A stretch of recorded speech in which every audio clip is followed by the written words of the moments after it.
മലബാരി വാർത്ത സ്പെഷ്യൽ. പ്രിയപ്പെട്ട വാപ്പയും ഉമ്മയും അന്ത്യവിശ്രമം കൊള്ളുന്ന ഈ മണ്ണ് പരമകാരുണികന്റെ അനന്തമായ അനുഗ്രഹത്താൽ സംരക്ഷിക്കപ്പെട്ടിരിക്കുന്നുവെന്നതിലുള്ള ആശ്വാസം എല്ലാവരുമായും ഞാൻ പങ്കുവയ്ക്കുന്നു. സമ്പത്തിനേക്കാൾ വലുത് സ്നേഹവും ബന്ധവുമാണ് എന്ന എന്റെ പിതാവ് പഠിപ്പിച്ച പാഠം ഒരു ആവർത്തി കൂടി ഞാൻ വായിച്ചിരിക്കുന്നു അനുഭവത്തിലൂടെ. സ്നേഹം മാത്രം.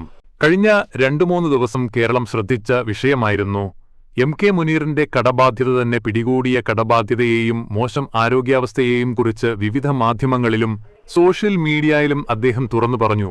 വിശ്രമമില്ലാത്ത പ്രവർത്തനത്തിനിടയിൽ വ്യക്തിപരമായ കാര്യം നോക്കാൻ സമയം കിട്ടിയില്ലെന്നും താൻ പോലും അറിയാതെയാണ് പാർട്ടി തന്റെ കടബാധ്യത അടച്ചു തീർത്തതെന്നും MK മുനീർ പറഞ്ഞു. തന്റെ കയ്യിൽ വിൽക്കാൻ പോലും ഒന്നുമുണ്ടായിരുന്നില്ല. എന്തെങ്കിലും ഒരു വഴി തുറന്നു കിട്ടും എന്നാണ് താൻ വിചാരിച്ചിരുന്നത്. പാർട്ടി തന്റെ കൂടെ നിൽക്കുന്നു എന്ന് പറഞ്ഞപ്പോൾ തനിക്ക് കുറച്ചുകൂടി അന്തസ് തോന്നിയെന്നും MK മുനീർ പറഞ്ഞു. രാഷ്ട്രീയത്തെ ഒരിക്കലും വ്യക്തിജീവിതവുമായി താൻ കൂട്ടിച്ചേർത്തിട്ടില്ലെന്നും മുനീർ പറഞ്ഞു. വ്യക്തിജീവിതത്തെ കരുപിടിപ്പിക്കാനല്ല രാഷ്ട്രീയം, അത് സേവനത്തിനു വേണ്ടിയാണ്. മുഴുവൻ സമയ രാഷ്ട്രീയക്കാരനായിരുന്നു താൻ. വിശ്രമമില്ലാത്ത പ്രവർത്തനത്തിനിടയിൽ വ്യക്തിപരമായ കാര്യം നോക്കാൻ സമയം കിട്ടിയില്ല. അതിന് മുൻഗണന കൊടുത്തുമില്ല. തന്റെ കടം ആരോടും പറഞ്ഞിരുന്നില്ല. തനിക്കും തന്റെ കുടുംബത്തിനുമല്ലാതെ അടുത്ത സുഹൃത്തുക്കൾക്ക് പോലും കടമുള്ളത് അറിയില്ല. പറയുന്നതോടെ തന്റെ വ്യക്തിത്വം നഷ്ടപ്പെടും. തന്റെ ലോണിന് മറ്റുള്ളവർ ബാധ്യത ഏറ്റെടുക്കേണ്ട ആവശ്യം എന്താണെന്നും മുനീർ ചോദിച്ചു. കുറച്ച് തുക താൻ അടച്ചെങ്കിലും വീണ്ടും പഴയ നിലയിലേക്കെത്തി.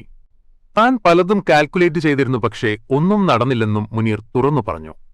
കടബാധ്യത അറിഞ്ഞ ശേഷം കുഞ്ഞാലിക്കുട്ടിയാണ് തന്നെ ആദ്യം വിളിച്ചതെന്നും മുനീർ പറഞ്ഞു.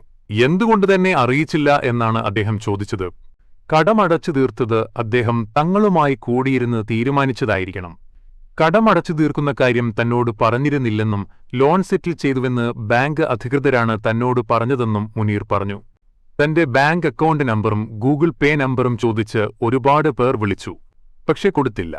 പാർട്ടി തന്റെ കൂടെ നിൽക്കുന്നു എന്ന് പറഞ്ഞപ്പോൾ തനിക്ക് കുറച്ചുകൂടി അന്തസ് തോന്നിയെന്നും പ്രതിസന്ധി ഘട്ടത്തിൽ എല്ലാവരും കൂടെയുണ്ടാകും എന്ന സന്ദേശമാണ് ലഭിച്ചത് എന്നും മുനീർ വ്യക്തമാക്കി. ലീഗിൽ നിന്ന് മാത്രമല്ല എല്ലാ രാഷ്ട്രീയ പാർട്ടിയിൽ നിന്നും ആളുകൾ വിളിച്ചിരുന്നുവെന്നും മുനീർ കൂട്ടിച്ചേർത്തു.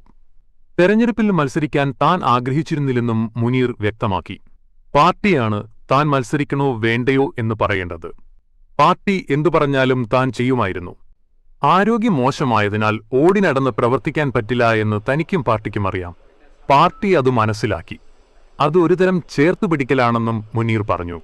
ചിലയിടങ്ങളിൽ UDF-നായി പ്രചാരണത്തിനിറങ്ങുമെന്നും അദ്ദേഹം കൂട്ടിച്ചേർത്തു. ജീവിതത്തിൽ തനിക്കുണ്ടായ വീഴ്ചകളെപ്പറ്റിയും മുനീർ തുറന്നു സംസാരിച്ചു. എല്ലാ മേഖലയെയും തൊട്ടുപോയി, പക്ഷെ ഒന്നിലും അങ്ങോട്ട് ഇറങ്ങിച്ചെല്ലാൻ പറ്റിയില്ല. ആരോഗ്യത്തെ അലസമായി കണ്ട ഒരു വ്യക്തിയാണ് താൻ. കൃത്യമായ ഉറക്കം, വ്യായാമം, ഭക്ഷണം എന്നിവ തനിക്ക് ഉണ്ടായിട്ടില്ല. ഇൻസോംനിയ ഇപ്പോഴും തന്നെ അലട്ടുന്നുണ്ട്. പലപ്പോഴും പല സമയത്ത് ഒരുപാട് ഭക്ഷണം കഴിച്ചു. അത് തന്റെ ആരോഗ്യത്തെ ബാധിച്ചു. 30-ാം വയസ്സിലാണ് പ്രമേഹം പിടിപെട്ടത്. ശ്രദ്ധിച്ചിരുന്നെങ്കിൽ ആരോഗ്യ പ്രശ്നം ഉണ്ടാകില്ലായിരുന്നുവെന്നും ഇനി കുടുംബത്തിനൊപ്പം സമയം ചെലവഴിക്കണമെന്നും മുനീർ വ്യക്തമാക്കി. നമുക്ക് നേരിട്ട് പരിചയമില്ലാത്തവരായിട്ട് പോലും ഈ സമയത്ത് വിളിച്ച് ആശ്വസിപ്പിക്കുകയും സഹായഹസ്തം നീട്ടാൻ സന്നദ്ധത പ്രകടിപ്പിക്കുകയും ചെയ്തത് നിഷ്കളങ്കമായ ചേർത്തുവെക്കലായി ഞാൻ കാണുന്നു. നിങ്ങളുടെ ഓരോരുത്തരുടെയും പ്രാർത്ഥനയും പിന്തുണയും എന്നും ഉണ്ടാകണമെന്ന് അഭ്യർത്ഥിക്കുകയും ഹൃദയത്തിന്റെ ഭാഷയിൽ നന്ദി പറയുകയും ചെയ്യുന്നു. വാർത്താമാധ്യമങ്ങൾ സദുദ്ദേശപരമായി നടത്തിയ ഇടപെടലുകൾക്കും നന്ദി. ഇതിനകം സമൂഹത്തിൽ നിന്നും വലിയ പിന്തുണയാണ് MK മുനീറിന് ലഭിക്കുന്നത്. കോടികൾ ആസ്തിയുള്ള രാഷ്ട്രീയക്കാർക്കൊപ്പം മുനീറിനെ കൂട്ടാനാവില്ല, ചേർത്തുപിടിക്കണമെന്ന നടിയും BJP പ്രവർത്തകയുമായ ലക്ഷ്മി പ്രിയ ഫേസ്ബുക്കില് കുറിപ്പെഴുതുകയുണ്ടായി. ഫേസ്ബുക്കില് നിരവധി പേരാണ് MK മുനീറിനെ പിന്തുണച്ചുകൊണ്ട് സംസാരിക്കുന്നത്. അതോടൊപ്പം നേരത്തെ സ്ഥാനാർത്ഥി നിർണയവുമായി വിമർശിച്ചവര് മാപ്പ് ചോദിച്ചുകൊണ്ടും കുറിപ്പുകൾ എഴുതുന്നുണ്ട്.